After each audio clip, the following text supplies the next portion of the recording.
Hello dear students, welcome to the world Chemistan. आज हम अपने सॉल्यूशन चैप्टर के 5th वीडियो लेक्चर पे हैं और आज हम बात करेंगे ideal and non ideal solutions की।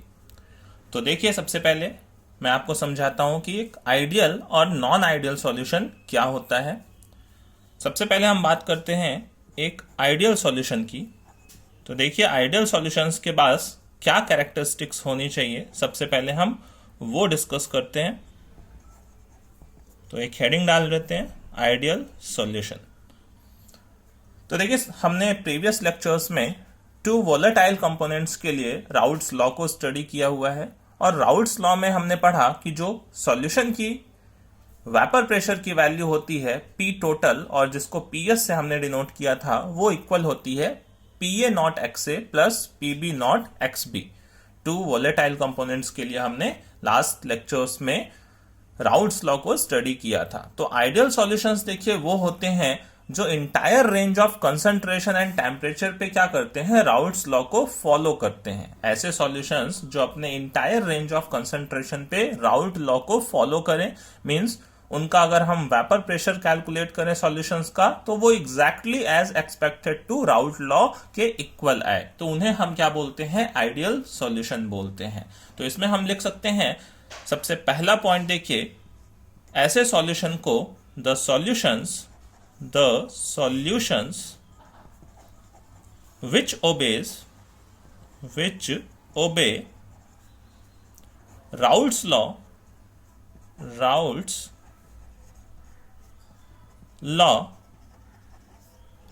over the entire range of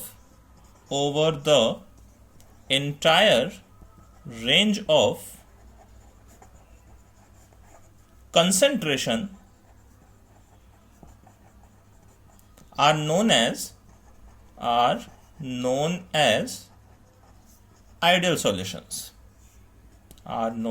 ideal solutions। ये सबसे पहली कंडीशन है किसी भी सॉल्यूशन के आइडियल होने के लिए, कि जो सॉल्यूशन है वो राउल्ट लॉ को क्या करना चाहिए, ओबे करना चाहिए। राउल्ट लॉ हम सबको पता है, पी एस या पी टोटल की value P A not x A plus P B not x B के इक्वल आनी चाहिए, या पी ए की वैल्यू इक्वल होनी चाहिए P A not x A के प्लस पी बी की वैल्यू होनी चाहिए P B not x B के इक्वल। तो सिंपल सी ये यहाँ पे कंडीशन है, the solution which obeys Raoult's law over the entire range of concentration are known as ideal solutions। Clear? तो सबसे पहली कंडीशन ये ध्यान रखिएगा। अब देखिए, ये आइडियल सॉल्यूशंस कब प्रिपेयर होते हैं, उनकी कंडीशन क्या है, हम उसको देखते हैं। तो ध्यान दीजिए, मैंने सपोज करिए एक कंपोनेंट ए लिया, ये एक प्योर कंपोनेंट ए है जो कि एक वोलेटाइल कंपोनेंट है। प्योर कंपोनेंट ए लिया, तो इस प्योर कंपोनेंट ए के मॉलिक्यूल्स के बीच में एक पर्टिकुलर टाइप का फोर्स ऑफ अट्रैक्शन प्रेजेंट है, जिसको हम क्या बोल सकते हैं, ए टाइप का अट्रैक्शन फोर्स बोल सकते हैं। ठीक है, इस ए कंपोनेंट के अंदर जो अट्रैक्शन फोर्स प्रेजेंट है मॉलिक्यूल्स के बीच में, वो ए टाइप का अट्रैक्शन फोर्स प्रेजेंट है, इंटरमॉलिक्यूलर अट्रैक्शन फोर्सेज। अब वो जो भी टाइप का रहा हो, वैन डर वाल्स फोर्सेज रहा हो या कोई और बॉन्ड रहा हो, जो भी रहा हो, तो इस प्योर कंपोनेंट ए के अंदर ए टाइप का अट्रैक्शन फोर्स प्रेजेंट है। सिमिलरली देखिए, मैंने एक दूसरा कंपोनेंट लिया, ठीक है, दूसरा कंपोनेंट बी लिया।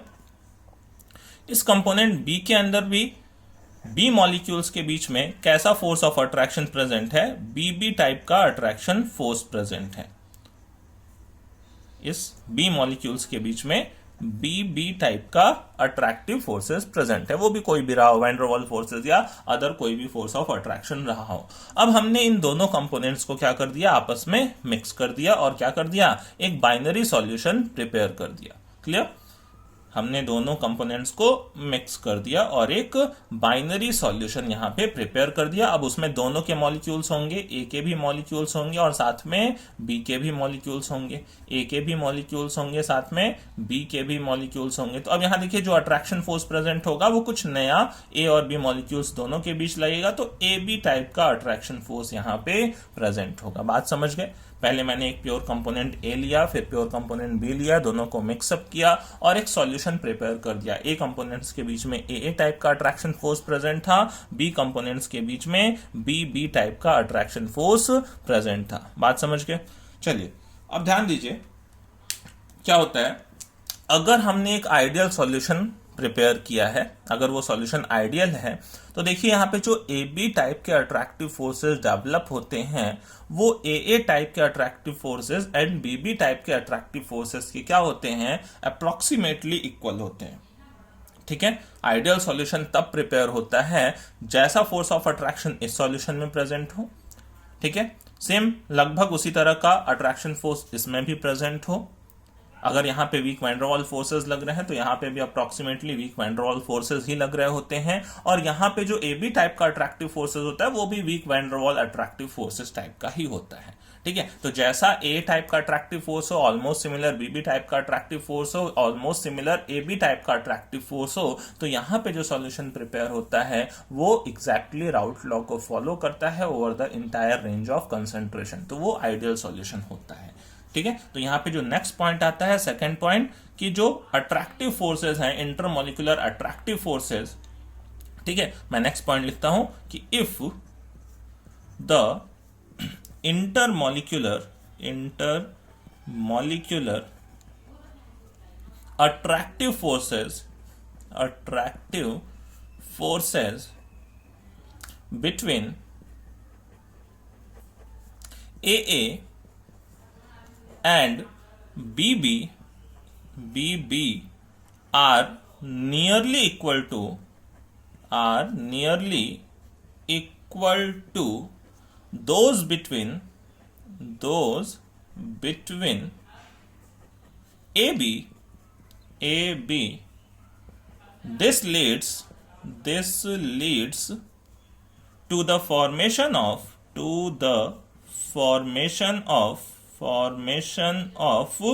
Ideal solution. ठीक है, आईएस लिख देता हूं मैं आपके लिए। If the intermolecular attractive forces between AA and BB are nearly equal to those of between AB, this leads to the formation of ideal solution.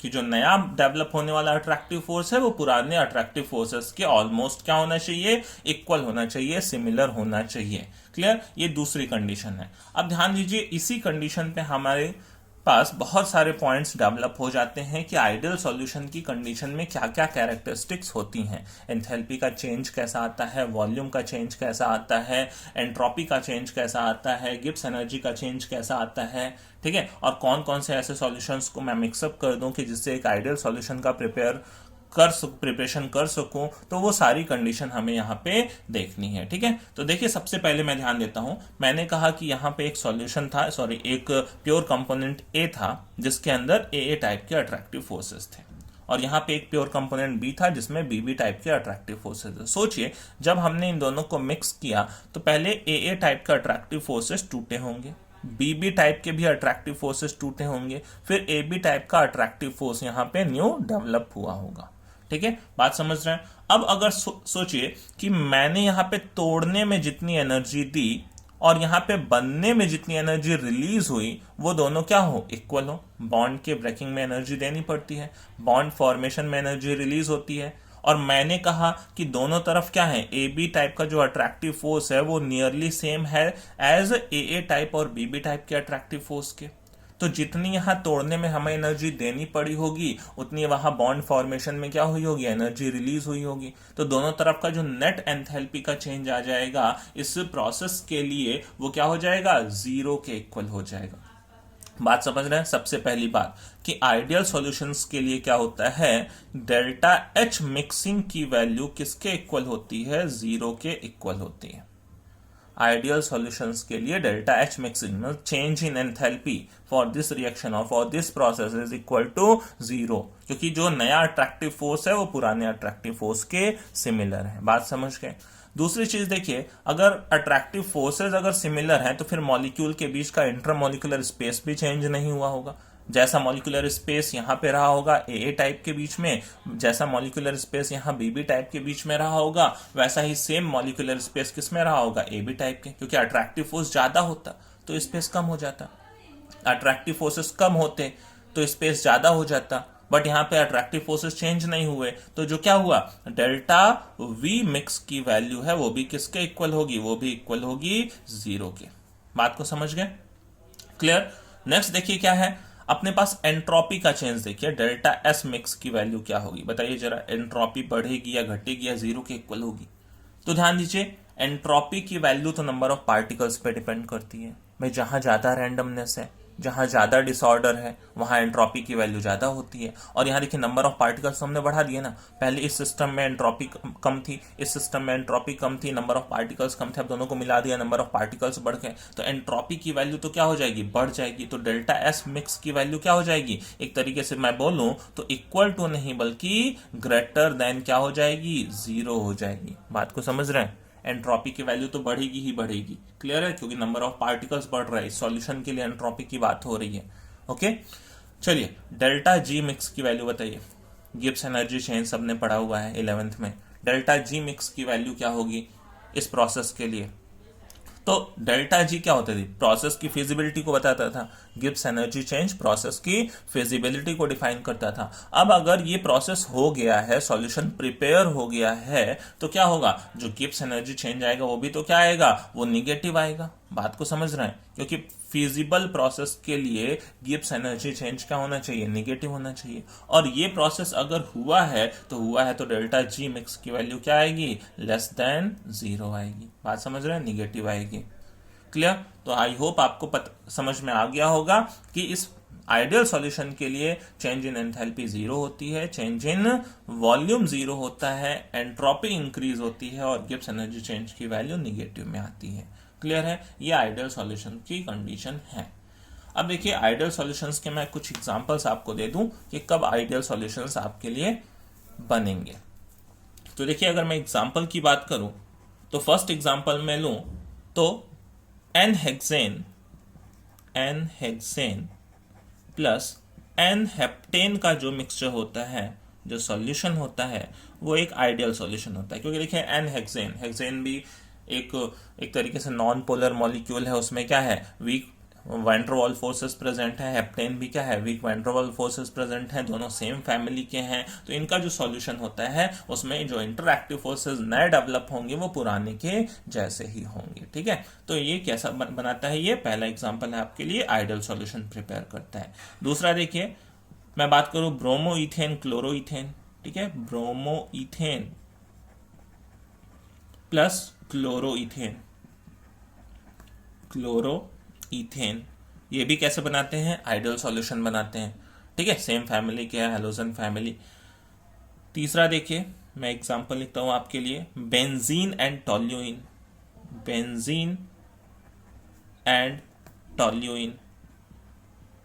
ठीक है, बेंजीन और टॉल्यूइन भी क्या बनाते हैं, आइडियल सॉल्यूशन बनाते हैं। अराउंड दोनों aromatic, same family, same around molecular mass. Fourth example देखिए, एन ब्यूटाइल ब्रोमाइड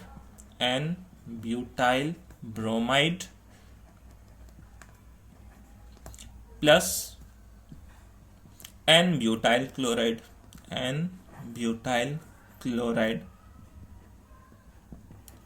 तो ये सब क्या होते हैं, आइडियल सॉल्यूशंस की कंडीशंस होते हैं। ठीक है, तो आई होप आप बात को समझ गए होंगे कि आइडियल सॉल्यूशंस में कंडीशन क्या क्या होती है। नेक्स्ट देखिए, बात करते हैं हम नॉन आइडियल सॉल्यूशंस की। ठीक है, सेकंड पार्ट पे चलते हैं, आते हैं नॉन आइडियल सॉल्यूशंस के ऊपर कि नॉन आइडियल सॉल्यूशंस में कैरेक्टरिस्टिक क्या क्या होती हैं। तो चलिए समझते हैं नॉन आइडियल सॉल्यूशंस को। तो हमने आइडियल सॉल्यूशंस में ऐसा बोला कि जो राउल्ट्स लॉ को ओबे करते हैं, ठीक है, over the entire range of concentration, उनको हम क्या बोलते हैं, ideal solution. But non ideal solutions में देखिए क्या होता है, नॉन आइडियल सॉल्यूशंस की बात करूं, सेकंड, नॉन आइडियल सॉल्यूशंस। तो देखिए इसमें सबसे पहली बात जो आती है वो ये राउल्ट्स लॉ को फॉलो अप नहीं करेंगे। मतलब जो पीए की वैल्यू है वो इक्वल नहीं होगी पीए नॉट एक्स ए के, जो पीबी की वैल्यू है वो इक्वल नहीं होगी पीबी नॉट एक्स बी के। ठीक है, तो यहां पे जस्ट उसका उल्टा है कि when a solution does not obeys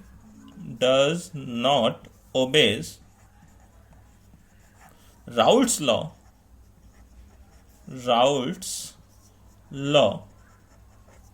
does not obey Raoult's law over the entire range of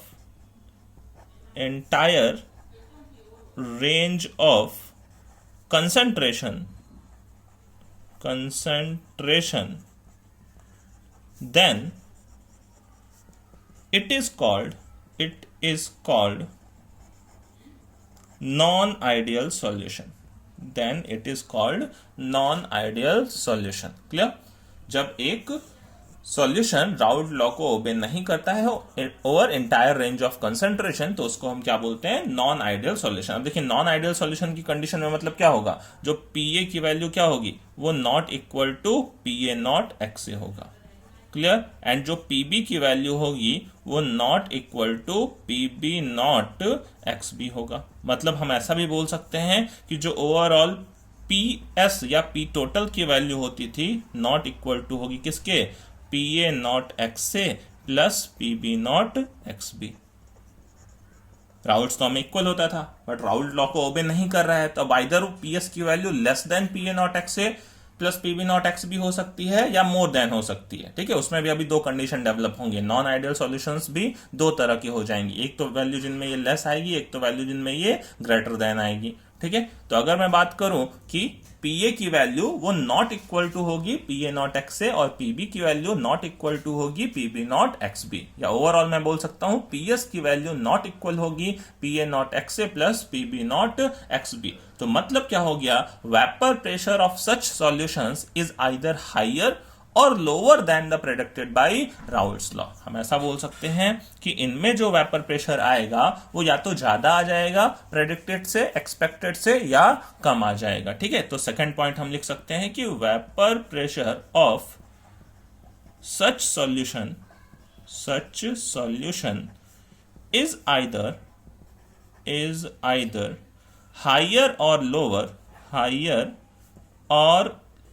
lower than that predicted by Raoult's law. Clear? या तो ज्यादा आ जाएगा या कम आ जाएगा. अब समझिए, यहां पे दो तरह के अब नॉन आइडियल सॉल्यूशंस हो जाते हैं. ऐसे नॉन आइडियल सॉल्यूशंस जो राउल्ट लॉ से पॉजिटिव डेविएशन दिखाते हैं, और ऐसे नॉन आइडियल सॉल्यूशन जो राउल्ट लॉ से निगेटिव डेविएशन दिखाते हैं. तो नॉन आइडियल सॉल्यूशन भी दो कैटेगरी में डिवाइड हो जाते हैं. राउल्ट लॉ से पॉजिटिव डेविएशन दिखाने वाले नॉन आइडियल सॉल्यूशन और राउल्ट लॉ से निगेटिव डेविएशन दिखाने वाले नॉन आइडियल सॉल्यूशन. क्लियर? तो अब देखिए, हम यहाँ पे दो कंडीशन डेवलप करते हैं कि अगर सोचिए ये पीएस की जो वैल्यू है, ठीक है, ये पीएस की वैल्यू वो क्या आ जाए? Greater than P A not x A plus P B not x B, या इनकी भी वैल्यूज क्या आ जाए? ग्रेटर आ जाए. जैसे मैं लिखूं कि कंडीशन 1 क्या है, दो कंडीशन मैं आपके लिए चलिए बना देता हूं. एक तो पॉजिटिव डेविएशन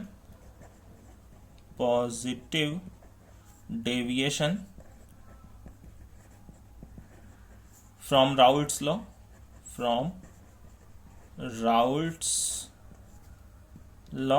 और दूसरा कंडीशन होगा निगेटिव डेविएशन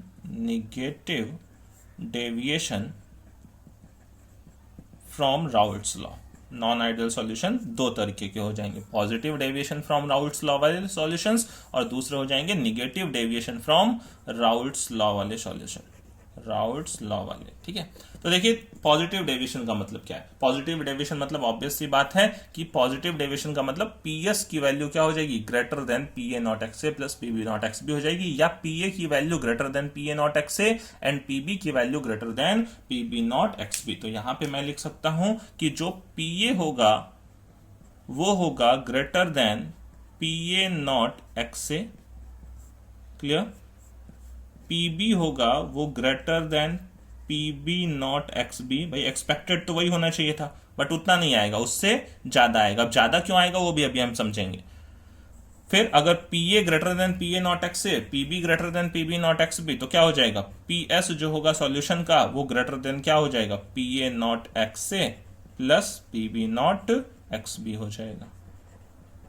जबकि इसी का रिवर्स निगेटिव डेविएशन में जो प्रेशर होगा वो एक्सपेक्टेड से कम हो जाएगा, मतलब पी ए की value less than P A not x A, P B की value less than P B not x B, और जो ओवरऑल सॉल्यूशन का जो प्रेशर है वो भी less than expected, P S जो होगा वो less than P A not x A plus P B not x B. बात समझ रहे हैं? तो ये दो कंडीशंस डेवलप हो जाती है। अब ऐसा क्यों होता है, किन सॉल्यूशंस में ऐसा होता है, वो हमें यहाँ पे देखना है कि कौन से सॉल्यूशंस पॉजिटिव डेविएशन दिखाते हैं राउल्ट लॉ से, कौन से सॉल्यूशंस निगेटिव डेविएशन दिखाते हैं राउल्ट लॉ से। ठीक है, तो बात समझ गए होंगे आप। If the vapour pressure is higher than expected, if the vapor pressure is higher than expected, then it is called positive deviation from Raoult's law. If the vapor pressure is lower than expected, then the solution is, then it is called negative deviation from Raoult's law. Clear? अब चलिए मैं समझाता हूं आपको कब positive deviation आता है और कब निगेटिव डेविएशन आता है। आपको दो कंडीशंस पे लेके चलता हूं। क्लियर?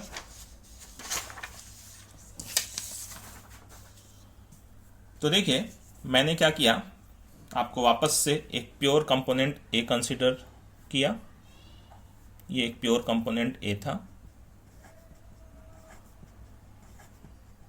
जिसमें ए टाइप का अट्रैक्टिव फोर्स प्रेजेंट था। दूसरा प्योर कंपोनेंट बी कंसीडर किया जिसमें बी टाइप का अट्रैक्टिव फोर्स प्रेजेंट था। इन दोनों को मिक्स किया, इसके अंदर बी टाइप का अट्रैक्टिव फोर्स प्रेजेंट था। इन दोनों को मिक्स किया तो देखिए दो कंडीशंस हो सकती हैं। ठीक है, दो कंडीशंस में क्या क्या, यहां पे दो कंडीशंस में बना लेता हूं। एक कंडीशन हो सकती है कि जो न्यूली डेवलप अट्रैक्टिव फोर्सेस हैं, मतलब ए टाइप बी टाइप को मिक्स किया तो ए बी टाइप का बनेगा। आइडल सॉल्यूशंस में क्या किया हमने कि जो ए बी टाइप का अट्रैक्टिव फोर्सेस था वो इनके क्या था, इक्वल था, सिमिलर था। लेकिन यहां पे इक्वल नहीं होगा। इक्वल नहीं होगा तो दो कंडीशन हो सकती है कि भाई ज्यादा भी हो सकता है और कम भी हो सकता है। बात समझ रहे हैं? मतलब यहां पे जो सॉल्यूशन अब प्रिपेयर होगा, अब यहाँ पे जो सॉल्यूशन अब प्रिपेयर होगा तो यहाँ पे देखिए जो सॉल्यूशन प्रिपेयर होगा उसमें ए बी दोनों होंगे। ठीक है, और ए बी दोनों होंगे तो फिर भाई अट्रैक्टिव फोर्स कौन सा डेवलप होगा, ए बी टाइप वाला। ए बी दोनों यहाँ पे प्रेजेंट है तो यहाँ पे attractive forces A be develop होंगे। अब देखिए मैं बात करूं कि जो ये ए बी टाइप का नया अट्रैक्टिव फोर्स था वो कैसा हो, वो वीकर हो। ये स्ट्रेंथ की बात मैं कर रहा हूं, वीकर हो। ठीक है, देन किसके, ए एंड बी। जो नया अट्रैक्टिव फोर्स डेवलप हुआ ए बी टाइप का वो लेस है ना, वीकर है किसके, than A and B type के अट्रैक्टिव फोर्सेस के। तो सोचिए अगर ये नया अट्रैक्टिव फोर्स वीक होगा तो जो वेपर फॉर्मेशन की टेंडेंसी हो जाएगी वो क्या हो जाएगी, ज्यादा हो जाएगी। बात को समझ रहे हैं? पहले अट्रैक्टिव फोर्सेस ज्यादा थे, स्ट्रांग थे, अच्छे थे। अभी नया डेवलप जो अट्रैक्टिव फोर्स हुआ, अगर वो सपोज करिए, कंडीशन बता रहा हूं कि अगर वो सपोज करिए पुराने अट्रैक्टिव फोर्सेस से क्या हो, वीकर हो, तो अगर मॉलिक्यूल्स में अट्रैक्टिव फोर्सेस वीक होंगे तो वेपर फॉर्मेशन की टेंडेंसी ज्यादा होगी। वेपर फॉर्मेशन की टेंडेंसी ज्यादा होगी तो ऊपर से जो वेपर प्रेशर लगेगा वो भी क्या लगेगा, ज्यादा लगेगा देन एक्सपेक्टेड। ठीक है, बात को समझ पा रहे हैं? तो यहां पे देखिए क्या होता है, यही होता है राउल्ट लॉ से पॉजिटिव डेविएशन।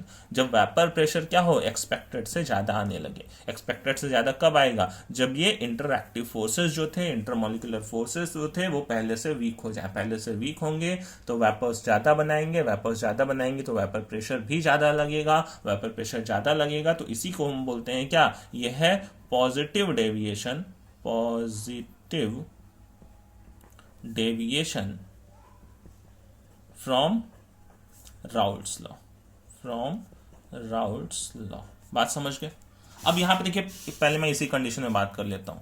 अब सोचिए अगर इंटरएक्टिव फोर्सेस वीक है, जो नया बॉन्ड बना है वो पहले से वीक बना है। ठीक है, अब पहले से वीक बना है तो सोचिए इस कंडीशन में ये चारों जो हमने वहां पे वैल्यूज लिखी हुई थी, delta H mix delta we mix, delta S mix और डेल्टा जी मिक्स, इनकी वैल्यूज क्या क्या होंगी यहां पे। ध्यान दीजिए, हमने कहा नया अट्रैक्टिव फोर्स पहले से वीक है, तो मतलब पुराने वाले बॉन्ड को तोड़ने में ज्यादा एनर्जी देनी पड़ी होगी, नए वाले बॉन्ड के बनने में कम एनर्जी रिलीज होगी। वीक बॉन्ड के बनने में कम एनर्जी रिलीज होगी, ज्यादा अच्छा बॉन्ड बनता है ज्यादा एनर्जी रिलीज होती है, वीक बॉन्ड के बनने में कम एनर्जी रिलीज होती है। तो दिया हमने ज्यादा, रिलीज हुआ कम, तो ओवरऑल जो नेट आएगा वो कैसा आ जाएगा, पॉजिटिव। तो डेल्टा एच मिक्स की वैल्यू कैसी आएगी यहाँ पे, पॉजिटिव आएगी। चेंज इन एंथैल्पी पॉजिटिव, जबकि आइडियल सॉल्यूशन में क्या था, कोई चेंज इन एंथैल्पी नहीं थी, क्योंकि वहां दोनों टाइप तरफ क्या थे, सेम अट्रैक्टिव फोर्सेस प्रेजेंट थे। बात समझ रहे हैं। सिमिलरली देखिए, अब वीक अट्रैक्टिव फोर्सेस हैं तो मॉलिक्यूल्स क्या होंगे, दूर दूर जाएंगे, दूर दूर जाएंगे तो क्या होंगे, जो डेल्टा वी मिक्स वॉल्यूम का चेंज आएगा वो भी कैसा आएगा, पॉजिटिव आएगा। बात समझ गए।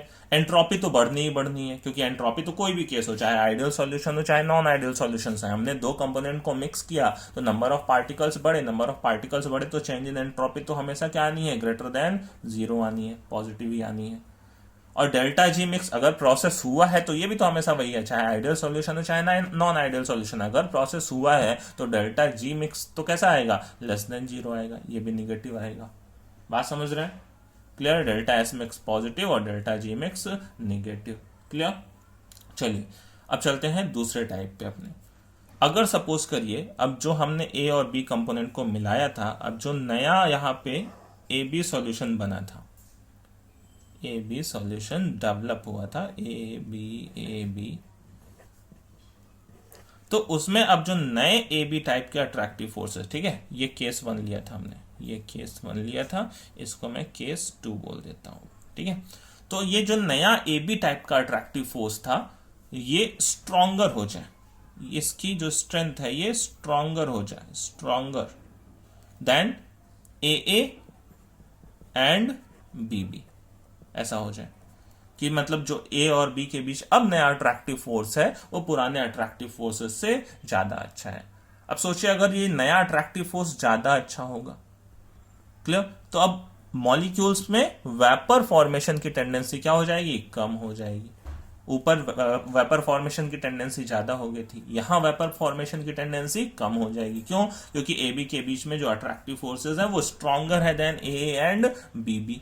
तो अगर मॉलिक्यूल्स के बीच में ज्यादा अट्रैक्टिव फोर्सेस प्रेजेंट होंगे तो वेपर फॉर्मेशन कम बनेगा, तो वेपर फॉर्मेशन कम होगा, और वेपर फॉर्मेशन कम होगा तो ऊपर से जो वेपर प्रेशर लगेगा वो भी कम हो जाएगा। और वेपर प्रेशर कम तो वही तो क्या है, वेपर प्रेशर अगर एक्सपेक्टेड से कम हो तो उसी को हम क्या बोलते हैं, negative deviation. Negative deviation, deviation किससे, फ्रॉम राउल्ट्स लॉ। क्लियर। तो ये दो कंडीशन है, ये सब कुछ डिपेंड कर रहा है अट्रैक्टिव फोर्सेस पे। अच्छा यहां पे भी वो चारों वैल्यूज की बात कर ली जाए कि डेल्टा एच मिक्स की वैल्यू क्या होगी, डेल्टा वी मिक्स की वैल्यू क्या होगी, डेल्टा एस मिक्स की वैल्यू क्या होगी, डेल्टा जी मिक्स की वैल्यू क्या होगी। क्लियर। तो यहां देखिए पुराने अट्रैक्टिव फोर्सेस यहां पे वीक थे, नया अट्रैक्टिव फोर्स स्ट्रांग है, तो नए अट्रैक्टिव फोर्स के बनने में क्या होगी ज्यादा एनर्जी रिलीज होगी, ज्यादा एनर्जी रिलीज होगी तो डेल्टा एच मिक्स की वैल्यू क्या आ जाएगी, उतनी ही ज्यादा निगेटिव आ जाएगी। ऐसे ही अट्रैक्टिव फोर्सेस ज्यादा है तो मॉलिक्यूल्स क्या होंगे, पास में आएंगे, पास में आएंगे तो चेंज इन वॉल्यूम कैसा आएगा, निगेटिव आएगा, वॉल्यूम घटेगा। Delta S mix delta G mix वो तो यूनिवर्सल, भाई मॉलिक्यूल्स नंबर ऑफ पार्टिकल बढ़े हैं तो वो तो ग्रेटर देन जीरो आना ही आना है डेल्टा एस मिक्स, और डेल्टा जी मिक्स भी क्या आना है, लेस देन जीरो अगर प्रोसेस हुआ है। तो ये दो वैल्यूज तो कहीं नहीं चेंज होने वाली, जो भी है वो यही है। अच्छा याद रखने के लिए देखिए सिंपल है, पॉजिटिव डेविएशन में वैल्यूज पॉजिटिव आती हैं, ये इन दोनों की बात कर रहे हैं, ये दोनों तो यूनिवर्सल है। पॉजिटिव डेविएशन में delta H mix delta we mix भी पॉजिटिव होता है, निगेटिव डेविएशन में delta H mix delta we mix भी निगेटिव होता है। तो ये दोनों तो आप नॉर्मल याद रख सकते हैं, ठीक है, क्लियर है। और जबकि ये दोनों वैल्यूज तो यूनिवर्सल है भाई, ये तो चाहे आइडियल सॉल्यूशन हो नॉन आइडियल सॉल्यूशंस हो, नॉन आइडियल सॉल्यूशंस के भी दोनों केसेस हो, ये वैल्यूज कभी भी चेंज होने वाली नहीं है। प्रोसेस विजिबल है तो डेल्टा जी निगेटिव आएगा, नंबर ऑफ पार्टिकल्स बढ़ रहे हैं तो डेल्टा एस पॉजिटिव आएगा। क्लियर। आई होप आप बात को समझ गए होंगे। पॉजिटिव डेविएशन कब आता है, निगेटिव डेविएशन कब आता है, जब अट्रैक्टिव फोर्सेस वीकर हो जाएंगे तो वेपर ज्यादा बनेगा, तो वेपर प्रेशर ज्यादा लगेगा तो उसको पॉजिटिव डेविएशन बोलेंगे। जब अट्रैक्टिव फोर्सेस स्ट्रांग हो जाएंगे तो वेपर कम बनेगा, वेपर कम बनेगा तो वेपर प्रेशर भी कम लगेगा। तो वही हमारे पास पॉजिटिव और निगेटिव डेविएशन। अब इनके एग्जांपल्स भी हम लेते हैं अभी, ठीक है। फिर उसके बाद ग्राफ भी इनका ड्रॉ करते हैं, क्योंकि भाई अगर हमारे पास आइडियल सॉल्यूशन है तो वो तो राउल्ट लॉ को फॉलो करेगा, तो आइडियल सॉल्यूशन का जो ग्राफ बनेगा वो तो राउल्ट लॉ के बेसिस पे बनेगा। But non ideal solution Raoult law को फॉलो नहीं करेंगे, या तो पॉजिटिव डेविएशन दिखाएंगे या तो निगेटिव डेविएशन दिखाएंगे, तो उनका ग्राफ भी क्या करेगा, डेविएट करेगा राउल्ट लॉ के ग्राफ से। क्लियर है? देखिए, सबसे पहले तो मैं आपके लिए एग्जाम्पल की बात कर देता हूँ कि एग्जाम्पल क्या होंगे। एक तरफ आइडियल सॉल्यूशन, एक तरफ हमारे पास निगेटिव डेविएशन वालों के लिए और एक तरफ पॉजिटिव डेविएशन। आइडियल का तो हमने पीछे एग्जाम्पल देख लिया, ठीक है। तो चलिए हम यहाँ पे एग्जाम्पल्स लिखते हैं। एग्जाम्पल्स मैं आपके लिए यहीं पे लिखता हूँ साइड में, बहुत सारे एग्जाम्पल्स लेने वाले हैं। देखिए, सबसे पहले मैं पॉजिटिव डेविएशन की एक कंडीशन आपको समझा दूं। दोनों साइड में बना लें, चलिए दोनों साइड में बना लेते हैं, यहीं पे कंपेयर कर देंगे, ठीक है। इधर के साइड में हम एग्जांपल्स देने वाले हैं पॉजिटिव डेविएशन के एग्जांपल्स। मैं सिंपल्स आपके लिए पीडी लिख देता हूँ, पॉजिटिव डेविएशन के एग्जांपल्स। और इधर मैं आपके लिए लिखने वाला हूँ निगेटिव डेविएशन के एग्जांपल्स, ठीक है। ऐसे लिख देते हैं, पॉजिटिव डेविएशन या पीडी, निगेटिव डेविएशन या एनडी, ठीक है। चलिए देखते हैं फटाफट। देखिए, पॉजिटिव डेविएशन कब आता है? हमने कहा कि जो नया अट्रैक्टिव फोर्स है वो पुराने से वीक हो जाए, तो मतलब पीछे कोई एक अच्छा बॉन्ड रहा होगा वो टूट गया होगा, तो अट्रैक्टिव फोर्सेस क्या हो गए होंगे, वीक हो गए होंगे। जैसे सपोज करिए कोई ए कंपोनेंट था और ए में हाइड्रोजन बॉन्ड प्रेजेंट था, और बी कंपोनेंट बल्कियर मॉलिक्यूल था जिसको हमने ए के अंदर डाल दिया। तो जब अगर कोई बल्कियर मॉलिक्यूल ए के अंदर चला गया और ए में हाइड्रोजन बॉन्ड प्रेजेंट था, तो वो उस हाइड्रोजन बॉन्ड को क्या कर देगा, तोड़ देगा। और तोड़ देगा तो जो नया सॉल्यूशन बनेगा उसमें क्या हो जाएंगे, अट्रैक्टिव फोर्सेस पुराने से कम हो जाएंगे। बात समझ रहे हैं? जैसे मैं ले लूं इथेनॉल एंड एसीटोन का मिक्सचर, ठीक है। मैं पहला एग्जाम्पल यहां पे लिखता हूं, इथेनॉल प्लस साथ में ले लूं एसीटोन। ये पहला एग्जाम्पल लिया, इथेनॉल प्लस एसीटोन। क्लियर? तो देखिए, इथेनॉल में क्या होता है, हाइड्रोजन बॉन्डिंग प्रेजेंट होता है, C2H5OH। इथेनॉल का मतलब इथेनॉल है, ये L है, ठीक है, ये L है। इथेनॉल C2H5OH, यहाँ हाइड्रोजन बॉन्ड प्रेजेंट होता है अल्कोहल मॉलिक्यूल्स के बीच में। प्लस हमने साथ में क्या लिया है, एसीटोन, CH3COCH3, यहाँ कोई हाइड्रोजन बॉन्ड नहीं है। हाँ, तो यहाँ पे देखिए अल्कोहल मॉलिक्यूल्स के बीच में जब एसीटोन जाता है तो उसके हाइड्रोजन बॉन्ड को क्या कर देता है, वो ब्रेक कर देता है। ध्यान दीजिए, ऐसे ऐसे हाइड्रोजन बॉन्डिंग होगी, जैसे OH है, ये OH है, ये OH है, ठीक है, C2H5OH, ये अल्कोहल के मॉलिक्यूल्स बना दिया मैंने, C2H5OH, ठीक है। अब इनके बीच में क्या प्रेजेंट था, इनके बीच में हाइड्रोजन बॉन्ड प्रेजेंट था, इनके बीच में ये H ये O, ठीक है, ये H ये वाला O, ठीक है। ये हाइड्रोजन बॉन्डिंग प्रेजेंट थी यहाँ पे, ये H ये O के बीच में, ऐसे इधर भी चल रहा था, ऐसे इधर भी चल रहा था, इधर हाइड्रोजन बॉन्डिंग प्रेजेंट। जब ये एसीटोन मॉलिक्यूल इनके बीच में जाएगा तो इस हाइड्रोजन बॉन्ड को ये क्या कर देगा, ब्रेक करने लगेगा। इस हाइड्रोजन बॉन्ड को ये क्या करेगा, ब्रेक करेगा। तो ऐसे जितने हाइड्रोजन बॉन्ड्स हैं अगर वो ब्रेक होने लगेंगे तो मॉलिक्यूल्स के बीच में अट्रैक्शन क्या हो जाएगा, कम हो जाएगा। तो वही कंडीशन है कि हमने इन दोनों को अगर मिक्स किया तो जो नया अट्रैक्टिव फोर्स डेवलप होगा अब इन दोनों के बीच में, वो पुराने से क्या हो जाएगा, वीक हो जाएगा। बात को समझ गए? ठीक है। ऐसे में चलिए पहले एक निगेटिव डेविएशन का एग्जांपल भी आपको दे देता हूं। अब निगेटिव डेविएशन में अब ऑब्वियसली आप समझ गए होंगे कि इसका उल्टा हो जाएगा। पहले अट्रैक्टिव फोर्सेस वीक थे, अब पहले बाद में स्ट्रांग हो गए, तो ऑब्वियस सी बात है बाद में कुछ नया अट्रैक्टिव फोर्स डेवलप हो गया होगा, ठीक है। जैसे मैं निगेटिव डेविएशन में एक एग्जांपल दूं, पहला तो acetone and chloroform, acetone and chloroform, acetone and chloroform. देखिए, एसीटोन क्या है हमारे पास, CH3COCH3, एसीटोन CH3COCH3, और क्लोरोफॉर्म क्या है, प्लस CHCl3, ये क्लोरोफॉर्म होता है। अब देखिए यहाँ पे इन दोनों में पहले कोई हाइड्रोजन बॉन्डिंग नहीं थी, बट मैं क्या करूंगा, जब दोनों को मिक्स करूंगा तो देखिए हाइड्रोजन बॉन्ड डेवलप हो जाता है। ये देखिए एसीटोन का ऑक्सीजन CH3COCH3, ठीक है, एसीटोन का ऑक्सीजन, और देखिए क्लोरोफॉर्म का हाइड्रोजन CHCl। ये देखिए क्लोरीन इलेक्ट्रॉन खींच रहे हैं, हाइड्रोजन के ऊपर पार्शियल पॉजिटिव है, और यहाँ ऑक्सीजन के ऊपर पार्शियल नेगेटिव है। तो ये हाइड्रोजन ये ऑक्सीजन मिलकर यहाँ पे क्या बना देते हैं, एक हाइड्रोजन बॉन्ड का डेवलपमेंट कर देते हैं, हाइड्रोजन बॉन्ड। तो अब सोचिए, पहले जब एसीटोन था केवल प्लस क्लोरोफॉर्म था तो उनके बीच में उतने अच्छा अट्रैक्शन फोर्सेस नहीं थे, बट हमने दोनों को मिक्स किया तो अब जो नया अट्रैक्टिव फोर्स आया वो हाइड्रोजन बॉन्ड डेवलप हो गया। तो अब देखिए मॉलिक्यूल्स क्या हो जाएंगे, एक दूसरे को पकड़ के रखेंगे, वेपर फॉर्मेशन कम होगा, वेपर प्रेशर कम लगेगा। तो यही है निगेटिव डेविएशन। बात समझ गई, ये दोनों कंडीशन। फिर मैं अभी फटाफट नीचे बहुत सारे एग्जांपल्स लिखने वाला हूं, बट ये दो कंडीशन आपके समझ में आ जाने चाहिए। ठीक है, कि पहले क्या था, यहाँ पे कोई अच्छे तरह का अट्रैक्शन फोर्स प्रेजेंट था, दूसरा मॉलिक्यूल आया उसको तोड़ दिया। ठीक है, जैसे ये एसीटोन ने इथेनॉल, यहाँ पे ज्यादातर एग्जांपल्स कैसे आएंगे, अल्कोहल वाले, ये हाइड्रोजन बॉन्ड्स कैसे होने लगे, ब्रेक होने लगे। ठीक है, या कोई बल्कियर मॉलिक्यूल आएगा पहले से प्रेजेंट हाइड्रोजन बॉन्डेड मॉलिक्यूल के हाइड्रोजन बॉन्ड को ब्रेक कर देगा, तो अट्रैक्टिव फोर्सेस वीक हो जाएंगे। यहाँ पे अट्रैक्टिव फोर्सेस डेवलप हो जाएंगे। यहाँ हाइड्रोजन बॉन्ड देखिए टूटने के बजाय बन गया है, हाइड्रोजन बॉन्ड पहले नहीं प्रेजेंट था बट बाद में क्या हो गया, डेवलप हो गया। तो ये कैसा आ जाएगा, निगेटिव डेविएशन। क्लियर है? तो देखिए मैं आपके लिए नीचे और भी एग्जांपल्स लिखता हूं पॉजिटिव एंड निगेटिव डेविएशंस के लिए। ठीक है, दूसरा एग्जाम्पल देखिए यहाँ पे, सेकेंड एग्जाम्पल। अब मैं केवल एग्जाम्पल्स लिखूंगा, समझाने के लिए मैंने एक एग्जाम्पल में समझा दिया है आपको एग्जाम्पल्स याद भी रख लेने चाहिए क्योंकि ये इंपॉर्टेंट होते हैं। क्लियर है? कार्बन डाइसल्फाइड एंड एसीटोन, देखिए CS2 अगर मैं बात करूं सबसे पहले यहाँ पे, ठीक है, पॉजिटिव डेविएशन वालों को इधर लिख रहा हूं मैं, तो ये पूरा पॉजिटिव डेविएशन का कॉलम है, ये पूरा निगेटिव डेविएशन का कॉलम है। ठीक है, तो ये दूसरा हमारे पास CS2 कार्बन डाइसल्फाइड और प्लस एसीटोन, इनको भी मिलाऊं एसीटोन, तो पॉजिटिव डेविएशन बनता है। तीसरा ethanol plus methanol plus water CS3OH plus water H2O। चौथा ethanol plus water C2H5OH plus water. पांचवा methanol CS3OH plus CCl4 carbon tetrachloride.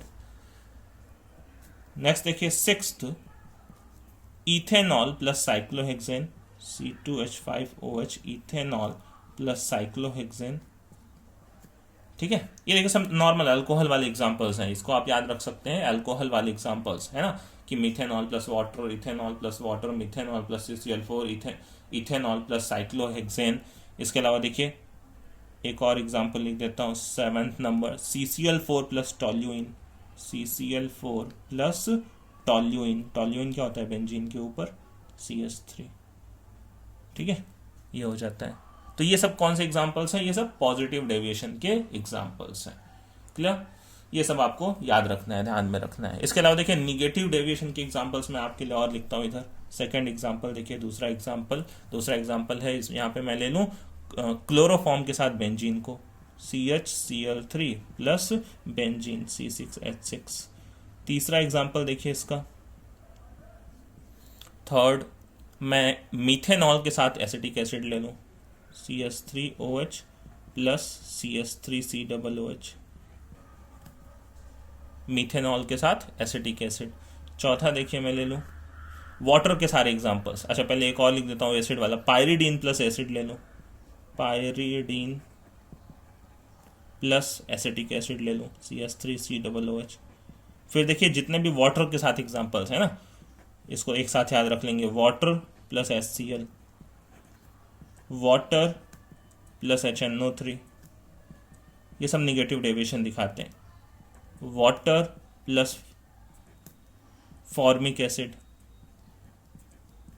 Water plus acetic acid, water plus acetic acid, ये सब negative deviation दिखाते हैं। Clear? इसके अलावा देखिए phenol plus aniline, यहाँ पे एक और एग्जांपल, इसका 7th नंबर यहाँ पे मैं लिखता हूँ। ठीक है, 7th नंबर इसी का एग्जांपल है, 7th number phenol plus aniline, phenol plus aniline. इसमें भी देखिए क्या होता है, फिनॉल का जो हो जाएगा हाइड्रोजन है, ऑक्सीजन के साथ जो हाइड्रोजन जुड़ा हुआ है, और दूसरा क्या, उधर एनिलीन में नाइट्रोजन के पास जो लोन पेयर है उनके बीच में क्या हो जाएगी, हाइड्रोजन बॉन्डिंग, है ना, बात समझ रहे हैं। फिनॉल है, बेंजीन के ऊपर क्या होता है, OH प्रेजेंट होता है। ठीक है, तो ये फिनॉल में बेंजीन के ऊपर OH प्रेजेंट होता है, ये OH प्रेजेंट होता है, और इधर ये एनिलीन है C6H5NH2, बेंजीन के ऊपर NH2, बेंजीन के ऊपर NH2 ग्रुप प्रेजेंट होता है। तो यहाँ पे क्या होता है, ये जो हाइड्रोजन है और ये नाइट्रोजन का जो लोन पेयर है, ये हाइड्रोजन बॉन्डिंग हो जाती है यहाँ पे, ठीक है। तो यहाँ पे भी हाइड्रोजन बॉन्डिंग की वजह से क्या हो जाएगा, निगेटिव डेविएशन। ध्यान दीजिए, जहां पे भी अट्रैक्टिव फोर्सेस क्या हो जाए, नए डेवलप हो जाए, वो निगेटिव डेविएशन दिखाएगा। क्लियर है। तो ये सारे एग्जांपल्स आपको एक साथ याद रखने हैं। आप चाहे तो यहाँ पे नोट बना सकते हैं, स्क्रीनशॉट ले सकते हैं। मैं आपके लिए एक साथ यहाँ पे सारे एग्जांपल रख देता हूँ। क्लियर। चलिए अब देखिए फटाफट ग्राफ देख लेते हैं, पॉजिटिव डेविएशन में कैसा ग्राफ बनाएंगे और निगेटिव डेविएशन में कैसा ग्राफ बनाएंगे। क्लियर।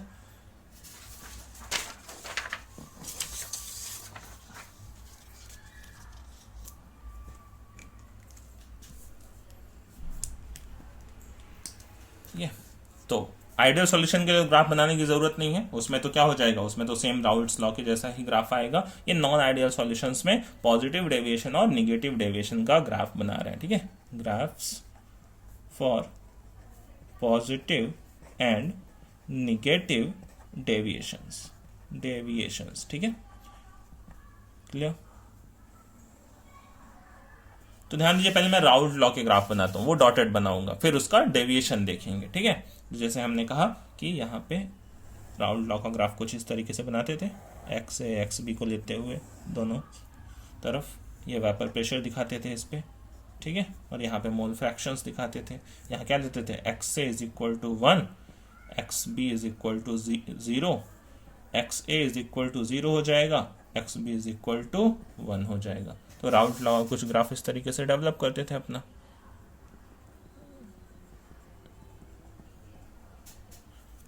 ठीक है। ये कुछ इस तरीके से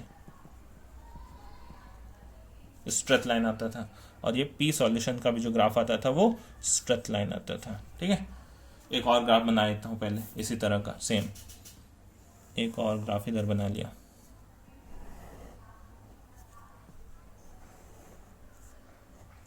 ठीक है, एक्स ए की वैल्यू हो गई 1, एक्स बी की वैल्यू हो गई 0, एक्स ए की वैल्यू हो गई 0, एक्स बी की वैल्यू हो गई 1। इधर मोल फ्रैक्शंस के ग्राफ है और ये वेपर प्रेशर का, ठीक है। फिर से यहाँ पे वैसा ही बना लिया। ये हमारे पास पी ए पी बी के ग्राफ्स हो गए, ठीक है। तो ये कंडीशन कौन सी है, ये कंडीशन अगर होती तो ये तो राउल्ट्स लॉ का ग्राफ है, तो उसको तो आइडियल सॉल्यूशंस फॉलो करते हैं, non ideal solutions follow up नहीं करेंगे। तो इसमें देखिए क्या होगा, जो ग्राफ है वो डेविएट करेगा। अब अगर मैं कहता हूं कि पॉजिटिव डेविएशन का ग्राफ मुझे बनाना है, ठीक है, पॉजिटिव डेविएशन का ग्राफ, ठीक है, और दूसरा मुझे बनाना है उधर निगेटिव डेविएशन का ग्राफ।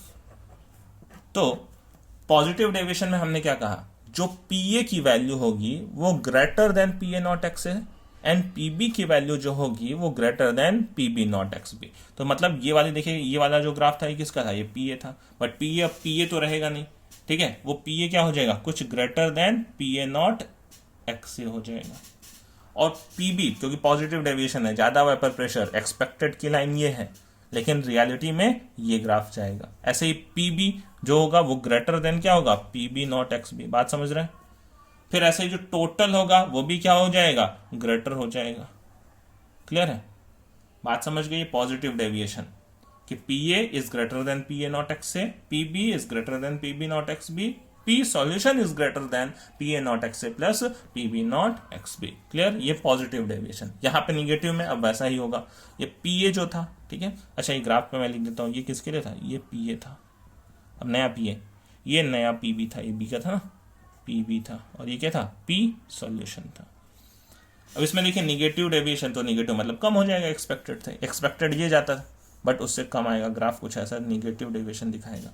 यहाँ पे देखिए ग्राफ कुछ ऐसा नीचे जाएगा, और पी सॉल्यूशन का भी ग्राफ कैसा हो जाएगा, कुछ नीचे से जाएगा, ठीक है। तो यहाँ पे देखिए ये हो जाएगा, ये अपना पीए था, नया पीए है, ये पीबी है, और ये पी सॉल्यूशन है।